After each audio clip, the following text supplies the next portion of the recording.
Halo semuanya, perkenalkan nama saya Wulandari Elia Ferdini dari kelas 11 MIPA 1 dan pada video ini saya akan melakukan praktikum untuk mengetahui hubungan antara panjang kolom udara dengan frekuensi yang dihasilkan. Baiklah, tujuan dari pengadaan praktikum ini adalah untuk mengetahui hubungan panjang kolom udara dengan frekuensi yang dihasilkan.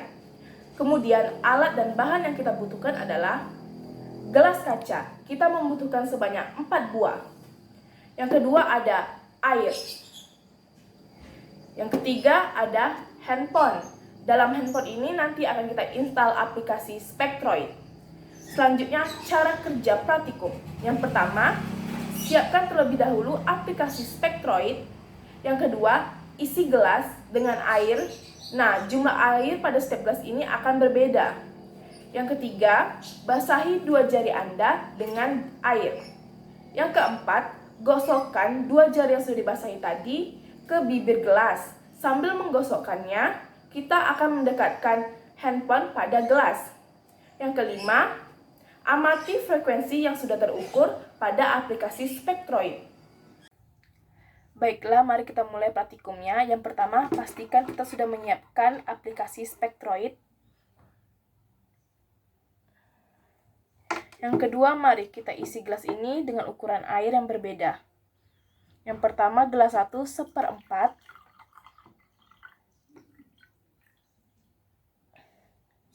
Gelas 2 setengah.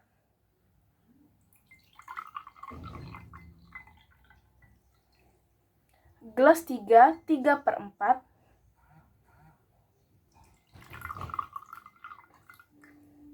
Nah, gelas yang terakhir ini kita isi sedikit saja.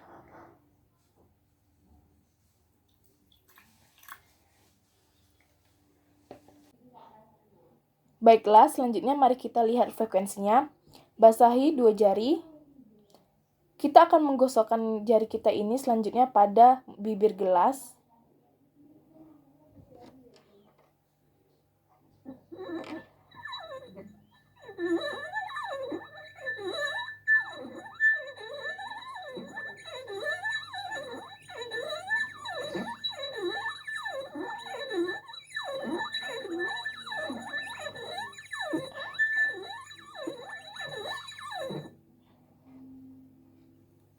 Seperti ini hasil dari gelas 1 yang berisikan 1/4 air.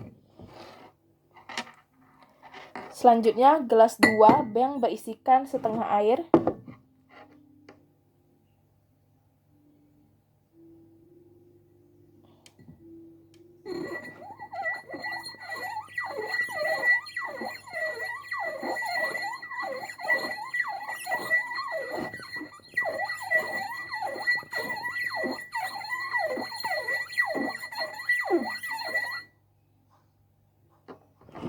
Seperti ini hasilnya. Lanjut gelas ketiga yang berisikan 3/4 air.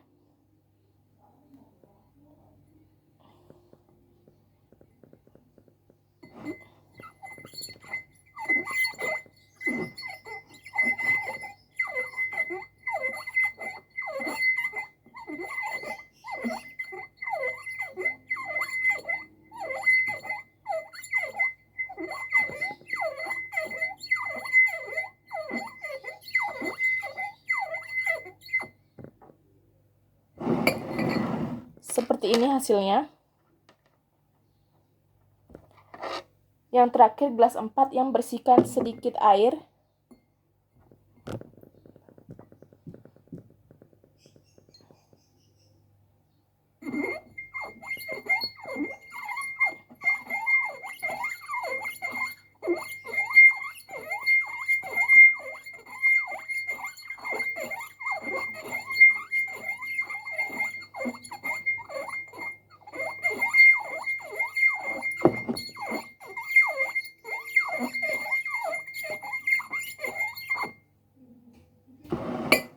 Seperti ini hasilnya. Setelah melakukan percobaan tadi, maka saya akan menjawab beberapa pertanyaan. Yang pertama, bagaimana gelas-gelas pada percobaan tersebut dapat menghasilkan bunyi? Bunyi yang dihasilkan dari gelas-gelas percobaan tadi berbeda-beda. Jari yang sudah dibasahi tadi, kita gosokkan kepada bibir gelas, maka akan menimbulkan suara. Bunyi yang lebih kuat itu muncul pada saat volume lebih sedikit. Nah, volume yang lebih sedikit itu memiliki lebih banyak ruang yang terisi udara. Pertanyaan kedua, manakah gelas yang menghasilkan bunyi dengan frekuensi terbesar? Yaitu pada gelas keempat atau gelas yang memiliki volume air paling sedikit. Yang ketiga, bagaimana hubungan panjang kolom udara dengan frekuensi yang dihasilkan? Hubungan panjang kolom udara dengan frekuensi yang dihasilkan dipengaruhi oleh volume air yang berbeda, yang akan mempengaruhi hasil dari bunyi atau getarannya. Semakin besar volume air, maka semakin kecil pula bunyi yang dihasilkan. Begitu juga sebaliknya, semakin kecil volume air, semakin besar pula bunyi atau getaran yang dihasilkan. Yang keempat, sebutkan bentuk penerapan resonansi bunyi pada kehidupan sehari-hari. Yang pertama ada garpu tala. Garpu tala yang bergetar mampu mengusik udara yang ada di sekitarnya, sehingga menimbulkan bunyi. Yang kedua, contohnya ada ketika alat-alat berat, misalnya ada truk, melintasi dekat dengan rumah kita, maka kita akan merasakan lantai dan kaca akan bergetar. Yang ketiga, ada misalnya terjadi halilintar. Saat halilintar itu terjadi, maka kita akan merasakan kaca di rumah kita juga ikut bergetar. Kesimpulannya, semakin besar volume, maka semakin kecil pula suara atau getaran yang ada.